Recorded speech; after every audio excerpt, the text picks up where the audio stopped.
Hey everyone, welcome again to another writing prompt. As you can see, I am cooking today. So I started with this onion. I'm cutting all of it into small cubes like this. But earlier, however, I grabbed some garlic, actually 5 cloves of garlic. 1, 2, 3, 4, 5. And I crushed them and threw them inside the pan here. Oops, look at that. There's a piece of garlic skin. I'll remove that. It's not going in with them.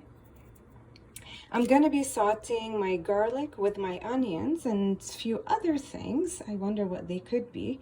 Afterwards, I'm putting them straight into my pot here. Do you know what's inside my pot? I'm sorry, I'm not going to be telling you what's inside my pot.